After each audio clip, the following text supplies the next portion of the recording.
ఒకటి, ఎలాంటి environmental impact assessment జరగలేదు అని చెప్పి మరి అటవీ శాఖ అనుమతి లేదు, ఎన్వైరన్మెంటల్ ఇంపాక్ట్ అసెస్మెంట్ లేదు, ఇంకా ట్రాన్స్ఫర్ కూడా టైటిల్ది పూర్తిగా కాలేదు.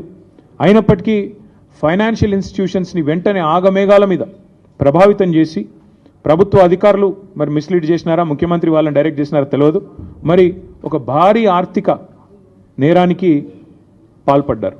ఎట్లా చేసినారు ఇది? ముఖ్యమంత్రి గారికి ఒక బీజేపీ ఎంపీ పూర్తి స్థాయిలో వెనుక ఉండి సహకరించి ఒక బ్రోకర్ కంపెనీని తీసుకొచ్చారు.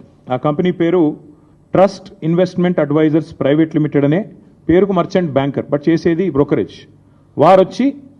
వారు ఈ కాన్సెప్ట్ వారికి చెప్పారు, మీకు ఎఫ్ఆర్బిఎంను బైపాస్ చేస్తూ మీకు డబ్బులు తెచ్చిస్తాము, మీరు దానికి గాను మాకు డబ్బులు ఇవ్వండి, ఆ తర్వాత మీ ఇష్టం ఉన్న వాళ్ళకు భూములు అమ్ముకోండి. ఇది ఓవరాల్గా స్కీమ్. దీనిలో అన్ని నిబంధనలు మొత్తం అన్ని చట్టాలు, నిబంధనలు, సుప్రీంకోర్టు తీర్పులు అన్నిటినీ తుంగలో దొక్కారు. ఆర్బీఐ గైడ్ లైన్స్ను కూడా తుంగలో దొక్కారు.